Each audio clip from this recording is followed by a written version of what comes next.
Hello, everyone.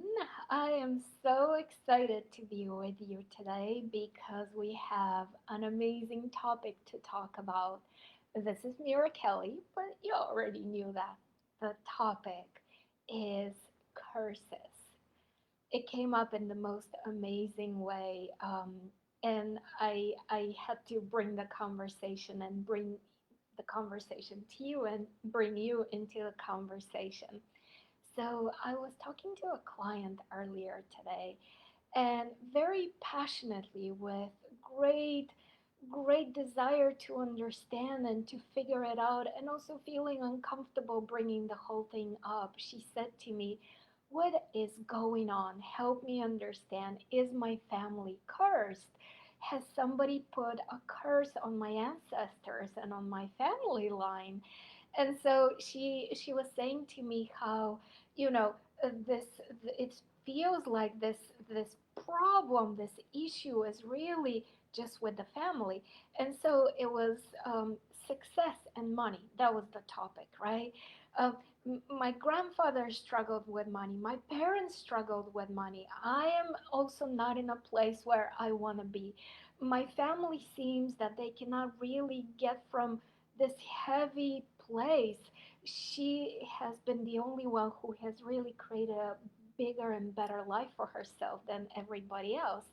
And so her reaction was, "What is going on? Are we all cursed?" And so um, um, I want to share with you, first of all, that there are two ways to think about curses, right? So the first one is obviously to say, yes, we're definitely impacted, and we are the product of our ancestors. Our DNA is in them, but also the stream of consciousness that our ancestors had has kind of like flown down, and we're being carried in that stream of consciousness. So what I mean by that is uh, her parents had a very specific way about thinking about money and working hard and always struggling about money and fighting about money. And then they grew up with parents who also thought that way, right? They had the same challenges, the same struggles. They grew up with parents, right? So it becomes a stream of consciousness. And so when a soul is looking to learn its lessons in life, it's saying, "Oh, wouldn't these people be the perfect people to go and create a life with?" In other words, to be born to them as them being my parents. Because they already have got the struggle going on, right? They already have the challenge. And for some of us, obviously, it's financial issues and worthiness. For others, it's lovability. I mean, every family has its own karma, if you will. But this word is so loaded that you understand. I'm using it as a stream of consciousness.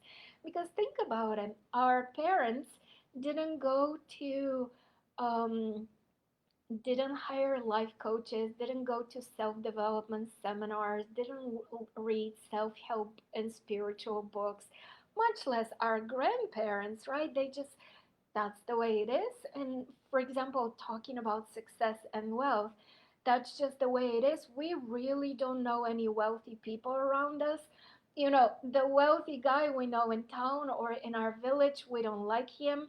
And rich people are not good people. We good people, we're God fearing people. God likes us this way. Struggle, prove yourself, work hard, right? Like how many of us have been raised with these crazy kinds of beliefs. And so, as we grow up with our families, along with baby food, our parents give us these suggestions of how life is, right? Because first of all, they're kind of like feeding us. Here's what we believe. Here's what's true for us. Here's how you make it in the world. And because children are in a state of hypnosis. They're in a highly suggestible state all the way up till 6, 7. And so little ones are like sponges. They're taking everything in. And so and so when you're growing up with your parents, mom and dad are like, they're gods. They know the way. And also children are very dependent. When we were little, we're very dependent on our parents for our survival.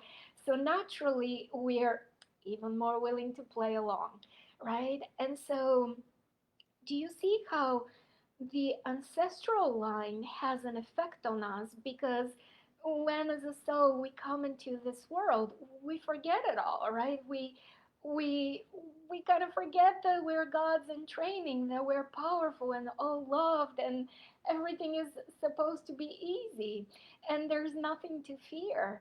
And so we we come, and yet what we step into, right, the stream of consciousness that our ancestors have passed along for us, what we step into is not our destiny. It's just the setup of the stage so that from there on we can go through life and work with our challenges and work with our problems and our issues, because you all know that there are many people who have come from poverty and been able to create tremendous wealth. There have been many people who have been in less than loving family environments and have been able to create great loves in their life, right? So where we start with is not set in stage, right? So there is influence, but that's not our destiny, right? It's actually a self-imposed as a soul choice for us to start there. Now, going back to karma, so the question was, is karma, not karma, curses. So the question was, are curses impacting us, right?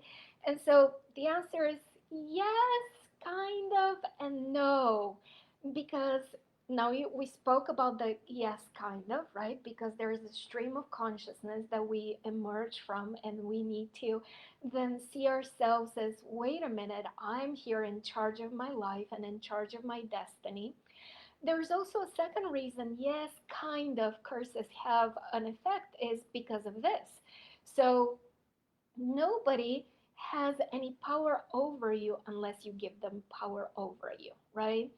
So if I were to say to you, I just did a curse on you, if you actually believe on curses, you'll be like, oh my God, Mira just cursed me. Oh my God, oh my God, oh my God. Now, I didn't do anything. I have no power over you. But if you believe that somebody has that power over you, there it is. You got the effect out of it, right? That's in modern medicine, we call that the placebo effect, right? That's how faith healing works, because it's all on the basis of, this is what I believe, this is the result I'm going to get out of, right?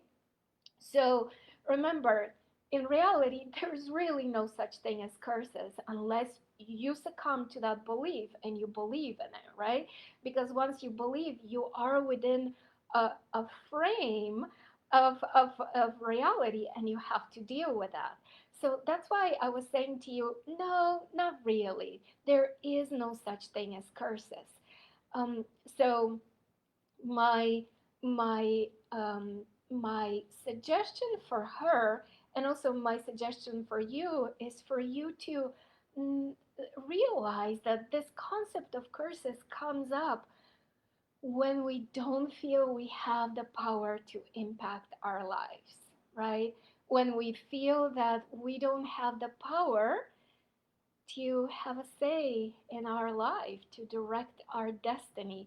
And that's never the case. There's never a power holding you down. Remember, we're all here in the physical, we are all here born in human bodies to learn how to use our mental power, if you will, the power of our thoughts and our emotions to set our destiny, to focus on that which we are looking to create and to experience.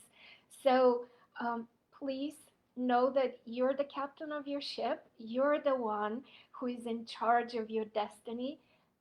shave off, really remove any thoughts and any notions that anybody can have any impact on you unless you want them to, right? Because what is a curse but uh, uh, something that in the positive we'll call a blessing, right? Somebody praying for you, somebody sending you good energy.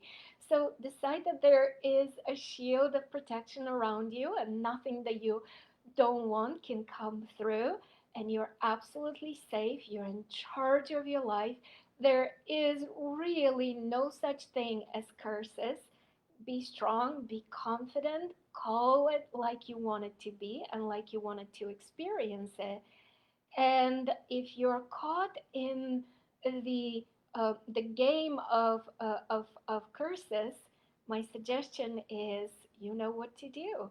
Find the antidote. Wouldn't that belief allows you to step out of it and to say, I know better, I'm protected, I'm guided, I live in an infinitely loving universe. I look forward to hearing your thoughts on this question of curses. Let me know your thoughts. Let me know your experiences if you have had any experiences. And I love you. We'll talk soon. Bye.